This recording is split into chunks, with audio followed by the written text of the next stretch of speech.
Our whole modern world runs on a system of ocean highways.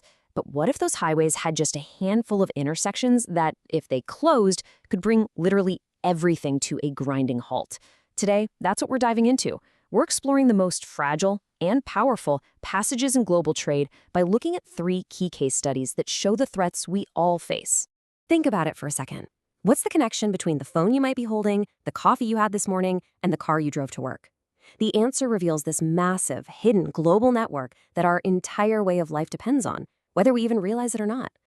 Yep, it's this enormous fleet of container ships, tankers, and cargo carriers.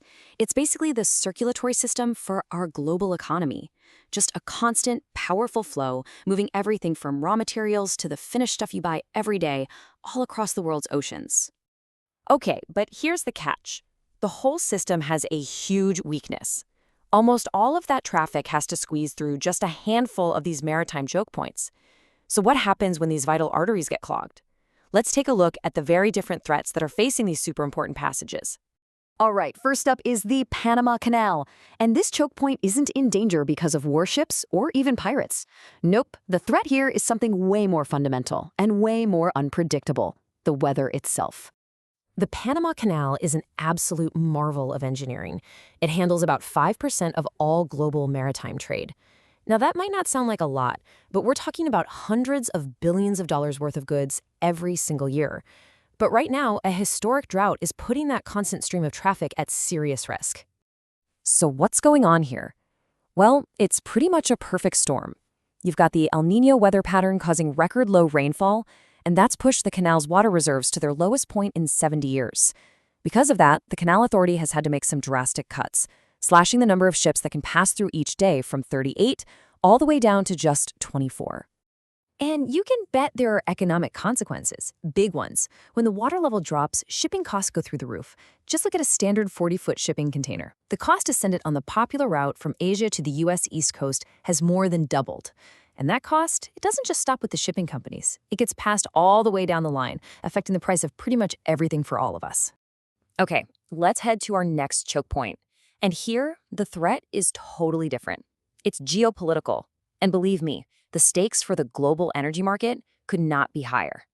Get this, the Strait of Hormuz, at its tightest spot, is only 21 miles wide, and yet a mind-boggling 20% of all the oil shipped by sea in the entire world goes through that tiny channel every single day.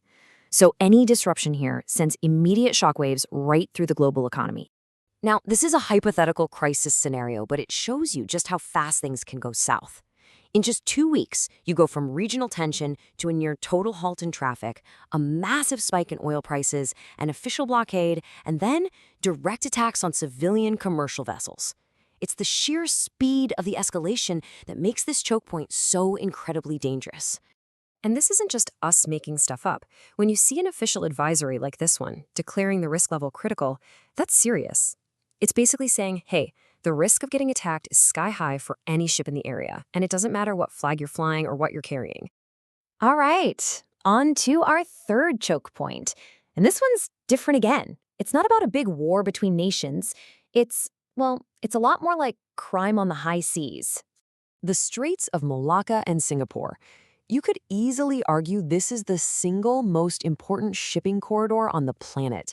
In 2023, more than half of all global maritime trade passed through this one waterway.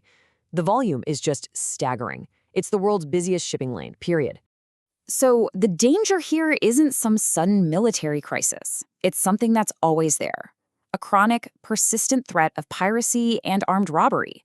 And for some coastal communities that are facing real economic hardship, these opportunistic attacks have become an almost routine part of the local economy.